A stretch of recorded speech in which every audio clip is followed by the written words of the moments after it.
Hey guys, welcome back with me again in this channel. So on today's video, I'm going to show you the easy setup guide for parental control on Android phone. So if you are parents and worried about what your kids are doing on their Android phone, apps, games, screen time, and online content, in this video, I'm going to show you how you can set up parental control on an Android phone.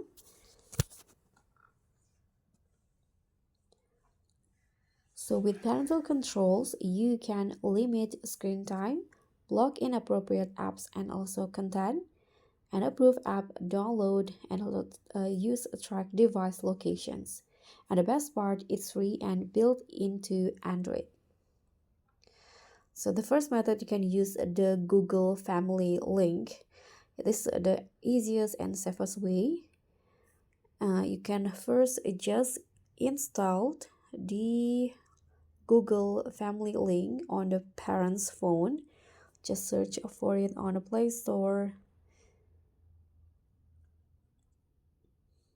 Okay, this app's right here. So just install it first, and on your child's Android phone, you can sign in with a child Google account. After that, you can just follow the setup instruction and connect both devices.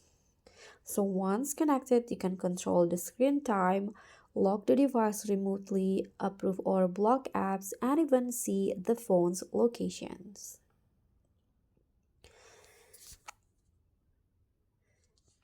So if you want to set screen time limits like this, you can just tap on screen time inside the family link, and you can set a daily usage limits or a bedtime schedule, and when the time is up, the phone locks automatically. And next one, you can also control apps and contents. Here you can choose which apps your child can install and use. Plus you can also block a Matter content or Google Play, Chrome, and also YouTube, as you guys can see in here. But for a quick note, parental control works best when you talk to your child about phone rules. And remember, Family Link cannot control everything, but it's a great starting point. So that's how you can set up parental control on an Android phone. If this helped you, give it a like, subscribe, and also comment below if you have any questions. Thank you for watching, and I'll see you in the next video. Bye!